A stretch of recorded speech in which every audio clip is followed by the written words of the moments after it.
Good morning and welcome to the Great Journey podcast. My name is Caitlin Clary and I am here with 8th degree black belt, Sensei Marty Callahan. Good morning. Good morning. Today we are talking about foot and mouth disease. Now, I know we have to have all been there at one point or another. I have a very strong visual of a time shortly after the Sonoma County Tubbs fire, which was drastic and many people lost their homes. Yeah. A dear friend of mine who lost her home. Actually, I wouldn't say dear friend because I wouldn't have made this mistake with a dear friend, but like a lovely acquaintance, a friend, but not one that we would hang out all the time. She lost her home, beautiful home out Mark West Springs Road, and her and her family ended up finding a rental. And I saw her at some event knowing that she had just moved into her rental. Yeah. And I was like, oh, did you have enough people to help you move all your stuff? Yeah. And I'm like, and she was so gracious and laughed it off and said, well, since all my stuff burned, I really didn't have that much to move. And I was like, oh my gosh, I can't believe that I made that mistake. And that is a classic foot and mouth disease moment. And thankfully she was gracious and understanding, but I definitely felt a little bit of shame in how loose I went with that. Yeah. And that happened to you. And what happened to me was that one of the mechanism that's really powerful, the psychological mechanism that's powerful in the martial arts is facing death and being able to overcome your fear of death and your fear of the pain that's involved in that. And so we will sometimes bring that up and talk about death. And so if kids, we do it in a playful way. Right. If a child wants to get a drink of water before the class is over, then I'm so thirsty. Yeah. Right. Yeah. Okay. Yeah. Then what we ask them is, are you going to die? And if they say yes, then we go, okay. Well, 1 minute before you die, let me know, and then I'll let you go get a drink of water. Right. Right. Like dying of thirst. Yeah. Right. Yes. Thirst, okay. Right. Okay. And in this boy in the class asked me if he could get a drink of water, and I asked him, "Are you going to die?"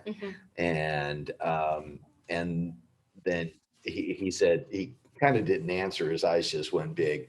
And then I asked him, "Okay, you got 8 minutes left in the class. Are you going to live that long?"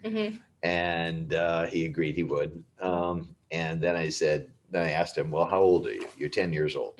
Okay, at 10 years old, if you're healthy and you're strong, you're probably going to live for another 80 or 90 years. And I told him that's what you're going to do. You're probably going to live for another 80 or 90. So you're not going to die. Right.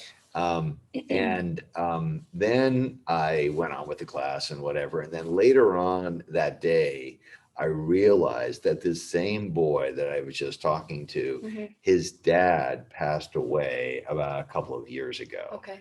And his dad was probably around 45, 50 years old. Okay. And I'm going, oh my goodness. Right. Foot in mouth disease. Yeah, absolutely. But the upside to it, and I realized this too, because my mother died when she was about 45. And for a long time, I believed that if she died when she was 45, then I would probably die when I was 45. Right. It was just kind of this thought that kept going through my mind every once in a while. Sometimes when it's all you know, that's just what. Yeah. And I remember getting to my 40s and having this thought come up again, and then getting to 45, and then going past 45 and getting into my 50s, and then realizing that, okay, I didn't die. Right. So maybe I'm not going to die when I'm 45. Right. But if that thought had taken root in my mind, I could have actually created the circumstances that would have led to my death. Yeah. So the brain is a very powerful. It really is. It really is. Yeah. And so in this situation, I in some ways, I feel like I actually did the boy a favor because I projected him past this year that his dad died and into the future, and projected him to being where he could live for another 80 or 90 years. Right, absolutely. So that's the good that I'm trying to get Right. to come from this. But Yeah. at the time it happened, I really felt like I put my foot down. Yeah. Yeah. Well, so in martial arts training, what specifically do we do to help abate the fear of death in our students? Mm. Well, it comes from facing it on a daily basis. Okay. So we pit ourselves against mortal enemies, Mhm. enemies that want to see you dead. Mhm.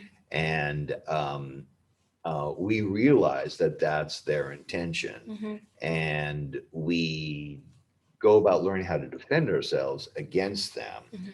so that we can prevent that from happening. Mhm. But the very fact that we're facing it every day, that when you have this person in front of you who wants to kill you, Mhm. and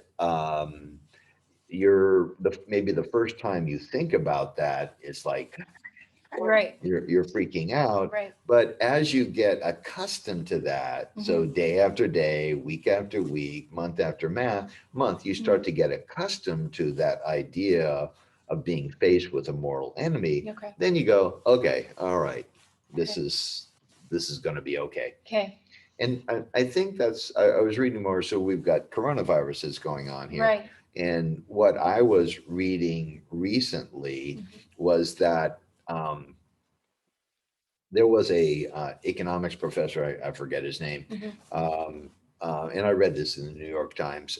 And what he's been doing for the last 30 years is he's been asking his class if there was an invention Mhm. that we could make and that would vastly improve people's lives, Mhm.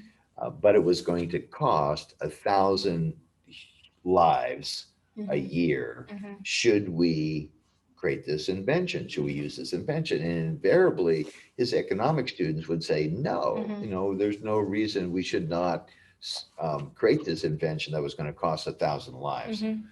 Well, he said, well, that's exactly what we've done with the automobile. Mhm. There are more than 40,000 people who die in Mhm. automobile accidents Mhm. every single year here in Right. the United States. Yeah. And yet we accept it as being normal. Right. And it was his belief that coronavirus was going to end when we got to the point where we accepted Mhm. that, okay, we're going to have a certain number of deaths every year from coronavirus. Mhm. And that once we accept that number, then everything is going to go back to normal. Right. I mean, we've Same done with that. the flu. Yeah, and we've done it stuff. with the flu. I think there's still more like 20, 30,000 people a year die every year Mhm. from the flu. Mhm. And, we know it happens and Mhm. we avoid the flu the best we can, but we Right. go about our lives. Right. And Yeah. I think that's what we need to do. That's what eventually we got to get to that point with, Yes. with Well, COVID. where we're not dictated by the Yeah. fear. Yeah. I agree with that. Yeah. For sure. Yep. Okay. Wonderful. Well, Okay. thank you so much for your time and thank you so much for listening. We hope you have a great day and we'll see you the next time on the Great Journey podcast. Bye-bye.